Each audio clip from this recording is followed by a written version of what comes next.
الحمد للہ رب العالمین۔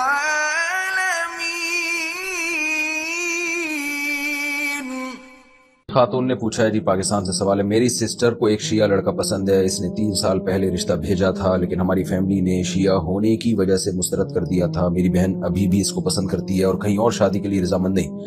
جب کوئی رشتہ آتا ہے تو وہ عجیب قسم کا رد عمل ظاہر کرتی ہے، رونا شروع کرتی ہے۔ میری فیملی نے استخارہ بھی کیا مگر اس میں بھی اچھا نہیں آیا۔ ہم نے اس کو سمجھانے کی پوری کوشش کر لی لیکن سب رائے گاں۔ عام بات یہ ہے کہ وہ دونوں رابطے میں ہیں اور ہمیں سمجھ نہیں آ رہا کہ اس اسٹیج میں ہم انہیں شادی کرنے دیں یا نہیں۔ بصورت دیگر میری سسٹر تو زندگی میں آگے بڑھنے کے لیے تیار نہیں۔ بچیوں پہ پہلے کنٹرول کیا کریں، گھر میں رکھا کریں ان کو۔ یونیورسٹی جا رہی ہے تو آنا جانا کا انتظام کریں۔ بالکل جب بچیوں کو آزاد چھوڑ دیتے ہیں تو پھر وہ اپنی مرضی کرتی ہیں تو پھر مسائل کھڑے ہوتے ہیں، اس پہ خاندان والے اس کو ایکسیپٹ نہیں کر رہے ہوتے۔ بعض دفعہ وہ درست فیصلہ کر رہی ہوتی ہیں، بعض دفعہ غلط فیصلہ کر رہی ہوتی ہیں۔ تو اس لیے لڑکی جو ہے وہ گھر کی 4 دیواری میں ہی اچھی ہوتی ہے، اور کہیں ضرورت سے باہر نکلنا ہے تو ایک نگرانی رکھنی چاہیے۔ ہم یہ نہیں کہہ رہے کہ لڑکیاں خراب ہوتی ہیں جو باہر جا رہی ہیں، لیکن نگرانی نہیں ہوتی تو خرابی کا چانس بڑھ جاتا ہے۔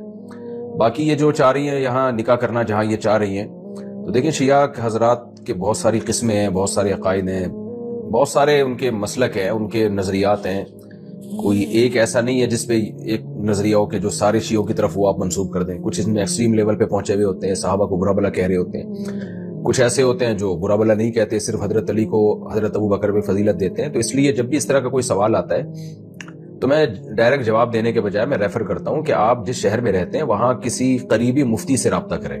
کسی مفتی سے بھی نہیں بلکہ وہ مفتی جو باقاعدہ ادارے میں ہوں، ادارے سے رابطہ کریں۔ جیسے آپ اگر کراچی سے ہیں تو بنوری ٹاؤن چلی جائیں آپ، یا آپ جامعہ فاروقیہ چلی جائیں، یا دارالعلوم کرنگی چلی جائیں، یا جامعہ رشید چلی جائیں۔ وہاں جا کے اس شیعہ کے پورے حالات بتائیں کہ بھئی اس کے یہ عقائد ہے، اس کے بعد وہاں سے فتویٰ لیں آپ۔ تو علی الاطلاق اس بارے میں میرے لیے فتویٰ دینا بہت مشکل ہے۔ تو جس کی طرف سے نکاح کا پیغام آیا ہے تو اسپیسیفک اس کے عقائد کے بارے میں جان کے آپ وہاں سے کہیں سے فتویٰ لیں کہ تاکہ آپ کو پتہ چلے کہ یہ نکاح جائز بھی ہے یا نہیں ہے۔